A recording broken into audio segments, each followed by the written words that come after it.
Chapitre 10. L'intégrité. Une personne intègre dit ce qu'elle pense, fait ce qu'elle dit et ce qu'elle fait est juste en public ou en privé. L'intégrité est l'état d'un tout, d'une chose qui a toutes ses parties et à laquelle rien ne manque. Par extension, c'est l'état d'une chose saine et sans altération. Au sens figuré, c'est la vertu, la qualité d'une personne qui marche avec droiture, qui est honnête. C'est le caractère d'une personne qui est d'une probité et d'une honnêteté irréprochable et qui ne se laisse pas corrompre. Intégrité personnelle. L'intégrité implique que tu respectes un ensemble de valeurs morales, que tu fasses preuve d'honnêteté dans la vie. Elle doit se refléter dans tes relations avec les autres et dans les décisions que tu prends chaque jour. Elle t'incite à être conforme à ce que tu es vraiment. C'est un mécanisme de conformité avec toi-même, une absence de mauvaises intentions, un engagement à respecter, quelles que soient les circonstances, les valeurs fondamentales comme l'honnêteté, la justice, la confiance, le respect et la responsabilité. L'intégrité suppose l'attachement aux devoirs imposés par l'honnêteté et la justice, le rejet de la corruption et l'observance des règles de la morale sociale. Une personne intègre est une personne vraie, authentique, une personne de parole, une personne qui dit ce qu'elle pense et fait ce qu'elle dit, et ce qu'elle fait est juste. Si les autres doutent de ton intégrité, tu es foutu. Intégrité collective. Un pays a besoin de survivre. Pour cela, les gens qui y vivent se mettent d'accord sur les règles de survie, sur ce qui est correct pour la survie de la communauté.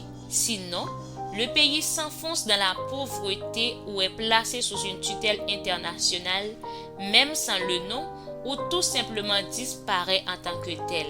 L'intégrité collective est indispensable à la survie et au développement d'un pays ou d'une communauté.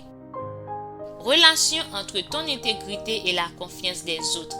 Les personnes intègres sont respectées et appréciées. Leur compagnie est recherchée. On aime être en relation avec elles. C'est pourquoi les personnes intègres réussissent là où les autres échouent.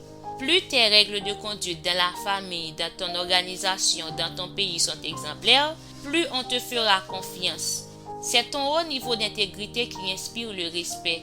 Même les enfants perdent confiance en leurs parents quand ceux-ci ont un comportement mensonger ou ne sont pas francs dans leurs paroles et leurs actions. Sais-tu que tes compatriotes, tes camarades, tes collègues, tes amis aimeraient bien avoir confiance en toi?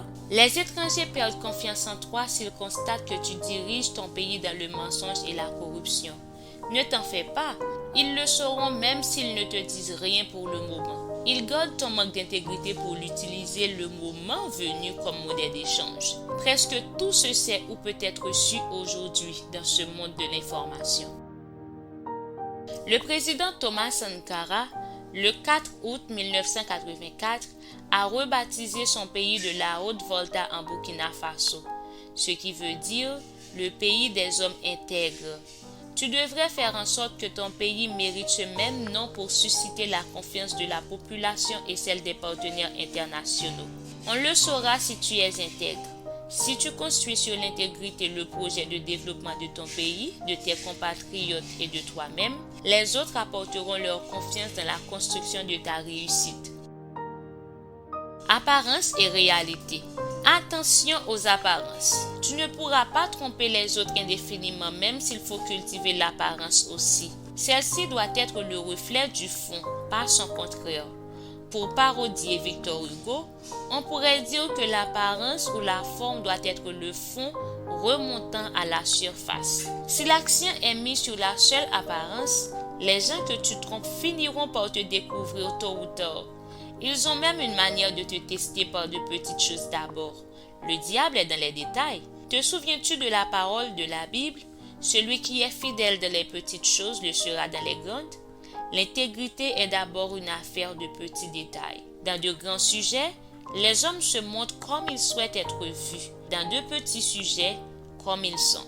Citation de Gamaliel Bradford. Il faut apprendre à réussir les petits tests d'intégrité qui te sont administrés tous les jours au sein de la famille, de ton administration, de ton association dans les affaires de ton pays. Il faut toujours faire la bonne chose, même si personne ne le saura, même si personne ne te verra, parce que tu dois être intègre, surtout dans tes actions les plus secrètes. Tu es intègre quand ta vie privée et ta vie publique sont en parfaite harmonie. Une personne intègre est une personne qui fait une avec elle-même. Elle est la même personne en privé et en public quand on le voit et quand on ne le voit pas. Si tu fais preuve d'intégrité, tu expérimenteras la promesse du psaume 84, verset 11. Dieu ne refuse aucun bien à ceux qui marchent dans l'intégrité. Si tu ne jouis pas encore des biens qui sont à ta disposition, ne te plains pas. Ne rends pas les autres responsables. Travaille plutôt sur ton intégrité et aide tes compatriotes à marcher dans l'intégrité. C'est ainsi que tu développeras ton pays et que Dieu ne lui refusera aucun bien. N'oublie pas de partager cette vidéo, laissez-nous un commentaire et abonnez à la chaîne. Reste béni, reste spécial, continue de prier. Bye bye.